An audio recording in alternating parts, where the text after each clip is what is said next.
The city you consider as home is never so attractive as when you return to it after long and difficult times in other parts of the world. My name is Dr. John Watson. I had served and been wounded in the more remote regions of Afghanistan and had been discharged from the army with specific instructions to rest. The sight of London again was already working its soothing tonic. As I rode through the familiar streets, I never suspected that a chance introduction would lead me into the most amazing adventure of my entire life. Watson, old man! Hello, how have you been? Good to see you. Not as well as you, obviously. You look great, old man. Yes, you were wounded. Well, it couldn't have been much worse. Sit down. Care for a drink? No one. Yes. Well, what are your plans now? Got nothing really at the moment. I'm looking for lodgings. Trying to solve the old problem of comfortable quarters at a reasonable price. That's odd. There's a second man today that's used that expression. Who's the other? Well, you wouldn't know him. He's doing some work in the chemical laboratory at the hospital. Might be interesting. Yes, well, I wouldn't mind sharing a flat with somebody if he was all right. Well, Anything wrong? Oh, no. He's rather strange. Well, what's wrong with him? Nothing wrong with Holmes. That's his name, Sherlock Holmes. Well, when I saw him this morning, he was doing some research with a corpse. Oh, what was he doing? He was beating it with a stick. I beg your pardon? Did you ring, sir? 2 shillings, please. Very good, sir. What did you say this Sherlock Holmes fellow was doing? He was beating a corpse with a stick. Oh? What in heaven's name do you want to do that for? He wanted to find out if it was possible to inflict a bruise on a body after death. Why? You know? Did you ask him? There's another strange thing about this Holmes. Somehow, one never thinks to question him.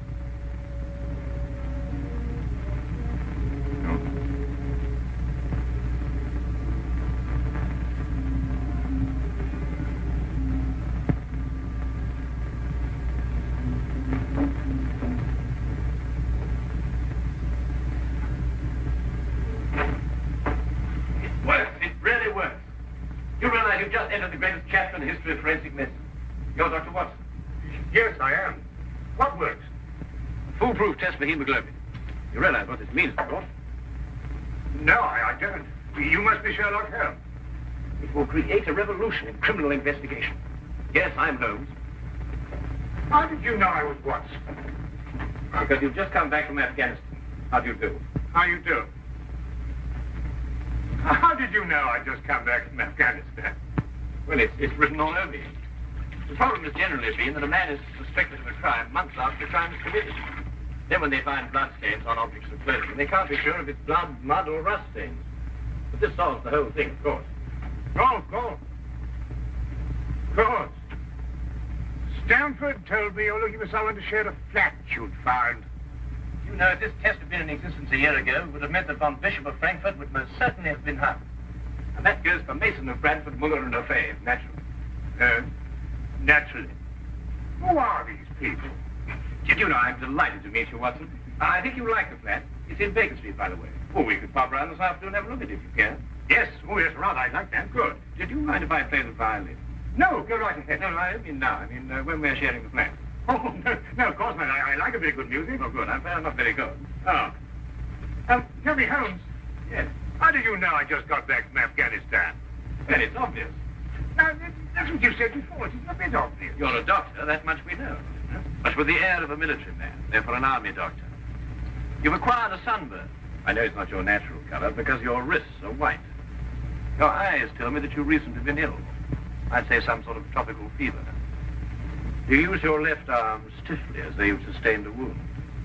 Now the problem becomes, where would an army doctor have contracted a fever and sustained a wound? The answer, my dear Watson, is in the present campaign in Afghanistan, naturally. Naturally. Of course, it's obvious. Naturally. Weeks examined the rooms at 221B Baker Street that afternoon and promptly moved in on the following day. I had, at this point, known Sherlock Holmes for only 24 hours. But the man's fantastic powers of perception, coupled with the almost unpredictable personality I'd ever encountered, kept me in a state of constant surprise when I wasn't being shocked. It was unbelievable the things he knew and the things he didn't know. Oh, really, my dear Holmes, you mean to tell me you didn't know that the Earth moved around the sun? Really? But every school child knows that. Well, now I know it, too. And I shall promptly proceed to forget it. But why? Yes. Why? Why should I remember it? Well, because it's a natural phenomenon. Well, is it important? Does it affect us? If you tell me the Earth went round the moon, would it make any possible difference to our way of life? Well, put it that way, no. Then it's useless information, and I shall do my best to forget it. I advise you to do the same. At times, I thought the man was joking and simply having a bit of fun at my expense. But I soon learned that he was in dead earnest. I also, unknown to him, made a brief classification of the man's knowledge. Literature? Nothing. Philosophy? Nothing. Astronomy? Nothing. Politics? Disinterested. Botany? He knew everything there was to know about poison and absolutely nothing about practical gardening. Chemistry? Profound. Sensational literature? Without question, Sherlock Holmes knew the details of every horror perpetrated in the last 100 years.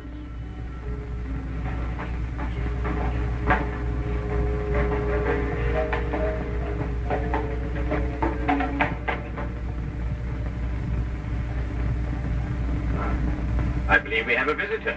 Really? Who's coming here? I believe so. I would also say he's a retired sergeant of Marines. Oh, you know the man? I've never clapped eyes on him before in my life. Well, in that case, that's one of the wildest statements I ever heard. How can you possibly guess he's a retired sergeant of Marines? You've never seen him. A guess, my dear Watson. A calculated deduction. Yes, he is coming up here. Do you mind if I ask him his profession? Oh, by all means. Now, where did I put my violin case? Oh, it's over here. There you are. Ah, my old friend. Come in. Excuse me, gentlemen. I have a message here from Mr. Sherlock Holmes. Thank you.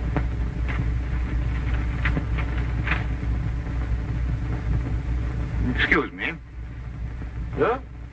Do you mind telling me your occupation? Not at all, sir. I'm a civil servant employed by the police department. Thank you. I just wondered. Not at all, sir. How long have you been with the police department? Just a year, sir. Before that, I was a sergeant in the Marines. Good day, gentlemen. How did you know? An interesting letter, Watson. A very interesting letter. Perhaps you'd like to come with me. Where? To catch a murderer, of course. Of course.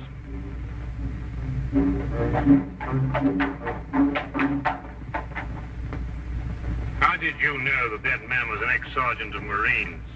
Who? A messenger from the police. Oh, yes, the retired sergeant of Marines. That's what I said. Well, there's nothing mysterious about such observations, my dear Watson, but unfortunately, when explained, they lose their romantic order of mystery. My decision was based on observation and logical deduction. The man had a large anchor tattooed on the back of his hand. This was visible from our window. I admit I didn't notice it at the time, but since you mention it, I think there was an anchor. Oh, there was indeed. He also wore regulation sideburns and had a slight nautical robe. Thus, I judged him a Marine. Oh, guess, I grant you, but only a refinement of guesses one makes every day. Don't be so disgruntled, Watson. Test your own powers of observation. We are entering the perfect situation. No? What are we entering? A house that holds a murdered man.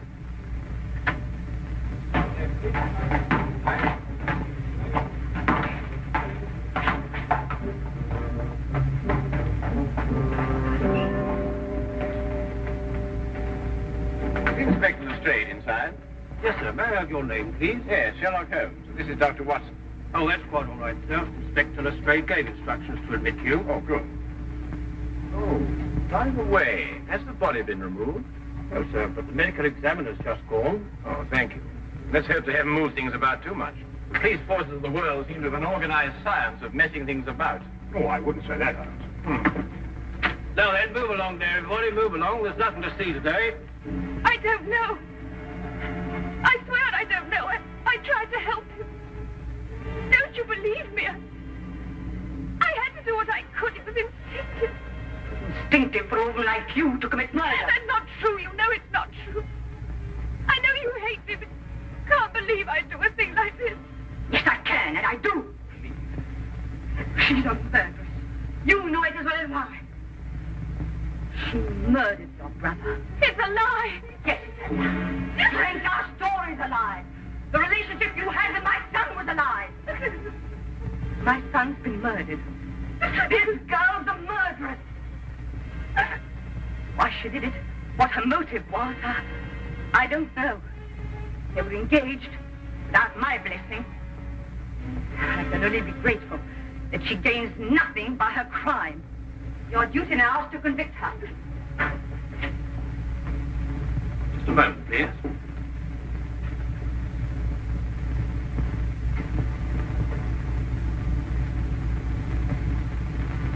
Notice the angle of incision, Watson? Yes. And the force of the blow and the general penetration of the upper region of the chest. How long would you estimate before loss of consciousness? Well, it's difficult to say. 30 seconds. Oh, between the two. I see. And death? Shortly thereafter. 2 minutes? 3? 3 or 4, I'd say. Thank you, Watson. All right, take him out. Ah, forgive the interruption. I would prefer to have been invited before the body had been moved. I thought you'd be interested, Holmes. Oh, thank you, Lestrade. Well, may I introduce my friend, Dr. Watson, Inspector Lestrade of Scotland Yard. How do you do? How do you know? Though you're completely stuck, eh, Lestrade? What do you mean? Well, you thought I'd be interested. Why don't you admit it? You're in a jam. Magnificent cabinet work, don't you think? What you say isn't exactly true, Holmes. I've done you a favor. This is an interesting case. Of course, there are 1 or 2 unexplained details, but I don't believe it'll be long before we're clear. What's your that principal problem? There's no motive. I found this girl with a knife in her hand. My brother lying dead on the floor. I found Peter on the floor. I tried to help By stabbing him? by removing the knife. Anybody would have done the same thing. I loved him. Oh, my dear young lady, there's no cause for you to alarm yourself. No one's accusing you of, well, of what happened. This would be a clear-cut case if only she had a reason for murdering. There happened to be a policeman outside the house during the murder, and he said that no one came in except her. Well, what about the others? Who benefits by her death? Well, no one. The estate was left in such a way that if he died before he married, everything went to charity. My dear Inspector Lestrade, he didn't die before he married. This young lady and the man whose body was carried out of here had been married for at least a week. In the event of his death, I imagine everything passes to her.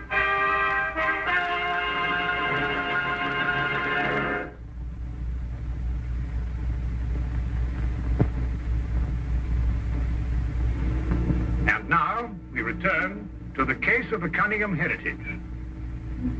How did you know they were married? Weren't you?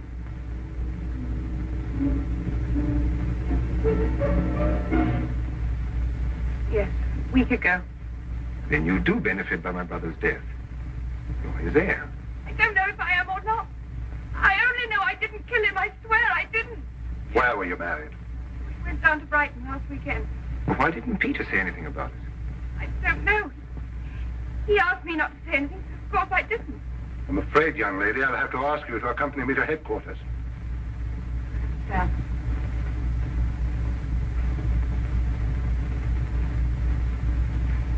Inspector, I think I should tell my mother. Oh, yes, of course. Tell me, Holmes, how did you know they were married? Well, the man's hands had the remains of a sunburn and the fading marks of a narrow ring, but not as yet that indentation of the finger a ring generally leaves. A weekend in the sun at Brighton explains the whole thing perfectly. I didn't notice these things. Yes, I know. The young lady's hands were also sunburned, and to the same degree. Then the case is solved. Yes, it would appear so, wouldn't it? What are you looking for? Now, do you see that? What? Here, use this. Well, that's only the cut in the carpet. Yes, but it's a fresh one. Yes, but what does it mean? That's a good question. You stop looking for clues now, Holmes. Oh, you've solved the case then? Completely. Oh, splendid. Seems this girl had a record. 9 months in the woman's prison in Holloway, from the 21st of February 1892 to the 21st of November 1892. She was employed as a governess and convicted for stealing £300 from her employer. It's quite true. I knew you'd find out sometime. I made a mistake 5 years ago, but I paid for it. But Peter knew all about it before we were married. I never tried to hide it from him. You didn't know what else you had in mind. I had nothing else in mind except that I loved him. I'm afraid I must ask you to go with the officer, miss. Rather, madam.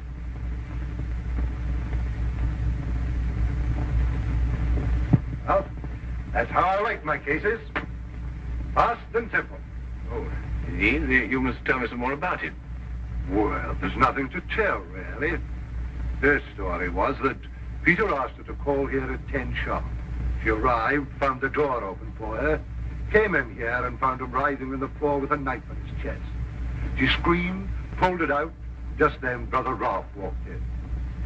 Peter died without saying another word. So she stabbed him for the inheritance and was caught in the act. Simple. Well, holding off a log. Couldn't be simpler, could it, Watson? I still think it's a tragedy. Yes, but my job, Dr. Watson, we run up against it all the time. Yeah? No, thank you. Well, I suppose you've had some amazing adventures. Yes, but one learns to have a real philosophy of life and get a good perspective. Yes, I suppose. But just the same, I think it's a pity. Just another case of a clever girl being too clever. The clever girl who intended to murder her husband certainly chose the most stupid possible way to commit the crime. What was that? Well, what's this? Checkbook. Oh, amazing deduction, Lestrade. Look. So Peter Cunningham drew a check for £1,000. 6 weeks ago, and 5 weeks ago, and 4, and 3, and 2, and that's all. Well? They're drawn to cash. Well, I don't get your point. He was a very rich man. What? A great deal of cash. It was his own money. I suppose he could do what he liked with it. You may have hit the proverbial nail, Lestrade. Now, look here, Holmes. You're trying to start something that just doesn't exist. You think so? I have a great deal of respect for your opinion, Holmes. But your trouble is that you can't leave things alone. If there isn't a mystery, you have to make one, or you're not happy. You're right, I'm not happy. There are marks on the carpet indicating a struggle. The man whose body was carried out of here was over 6 feet in height. If he had struggled with a girl who had left here, I don't think he'd have lost. She surprised him. Oh, but he was expecting her. That's her story. I say she sneaked up on him. What, had stabbed him in the chest? How do you sneak up on someone and stab him in the chest, Lestrade? Now, look here, Holmes. You're trying to start something, and I just won't stand for it. That girl's a jailbird, and she's guilty, and she's going to hang. And that's the end of the case. I see Inspector Lestrade is up to his usual mental gymnastics, trying to hammer square pegs into round holes. Well, it's been a great pleasure meeting you, Inspector. I warn you to keep away from that man, Holmes, or you'll be insane in less than a week.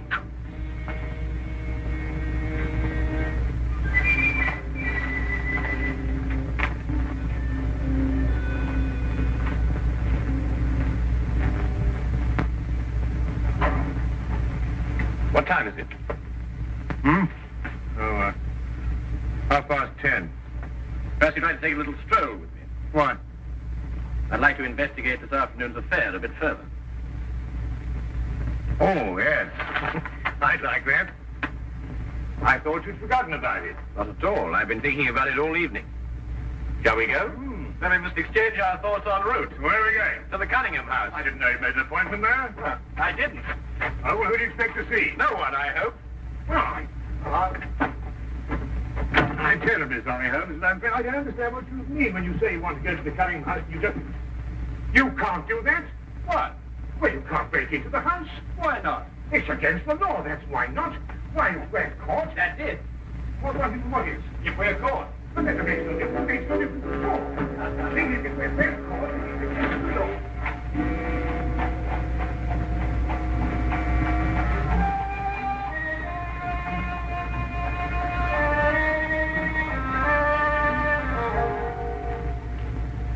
quickly now. But look, Holmes, we can't... Shh, come on.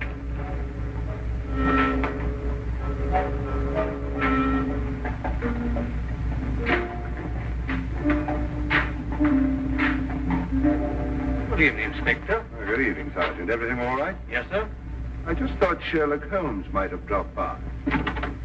Where'd you get the key? The key's a burglar's too. A burglar's too? Shh. Street clear? Yeah.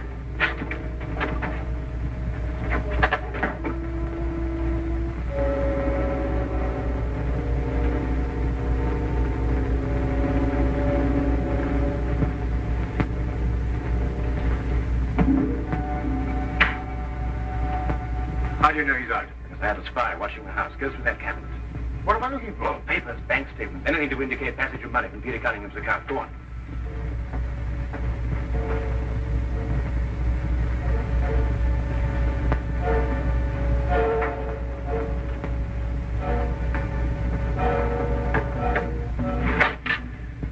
It's absolutely ridiculous. Looking for something and you don't know what in order to catch somebody and you don't know who.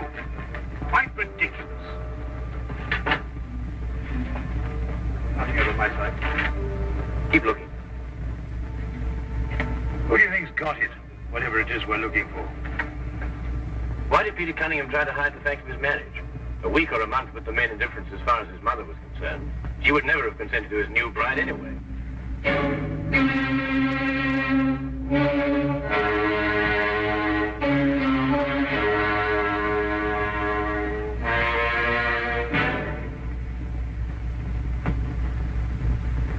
He married her to prove to me that my blackmail wouldn't stop him.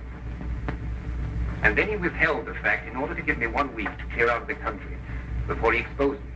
The money he paid you went to buying up your promissory notes. I was being pressed, Mr. Holmes. My brother's engagement to a jailbird gave me a perfect opportunity to extract a little money from him. In fact, if he hadn't been such a bullhead, it would have gone on for quite some time. A jailbird, as you put it, makes the perfect murder suspect. Perfect, Mr. Holmes. And you and Dr. Watson make perfect burglary suspects. When I report your death to the police, they can't possibly blame me for defending the sanctity of my home.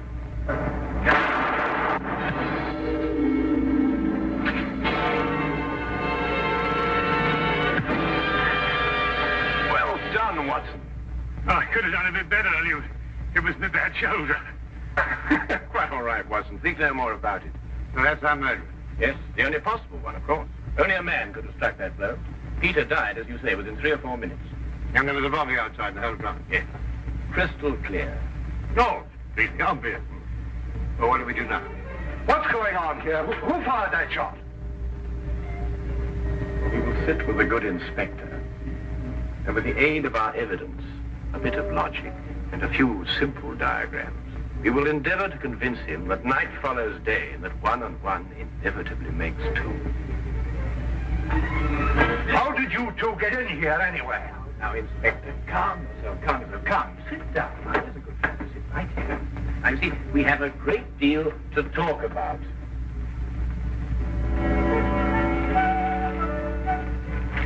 Also present with Inspector Lestrade was Dr. John Watson and a personal friend of the inspector's, Mr. Sherlock Holmes. This is ridiculous. It's fantastic. This isn't the way it happened at all. This will revolutionize investigation, Watson. This whole account is a lie. Fingerprints, Watson. That's the coming thing. No nonsense. What are you going to do about this? Bit more research. Here, give me your fingers on the sheet of paper. Oops. Are you going to sit there with these disgusting little smudges and let them get away with this? Beg your pardon? Well, I won't. They're going to hear from me. Brilliant Inspector Lestrade, indeed. Why, it took you 3 hours to convince that bone there. I don't know. Never in mind his life by her. Maybe he was innocent.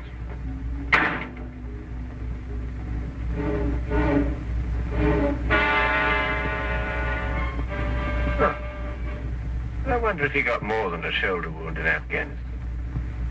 Oh.